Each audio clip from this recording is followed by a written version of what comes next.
naye atakuwa mama wa mataifa. Ahadi kubwa hizo. Na nitambariki awe mama wa mataifa. Kwa mapito yake lazima yawe magumu kidogo. Unaweza ukawa unapitia moto kwa sababu ya ahadi kubwa za Mungu. Hapo ndipo watu wengi wao wanakufa moyo. Sasa unaambiwa uje uwe mama wa mataifa, yaani mataifa yote wakuite mama, kwa sababu ujue hapo kuna namna utapita.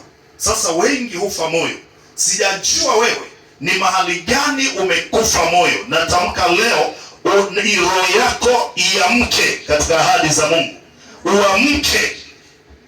Ukua ndani mwako roho yako iamke.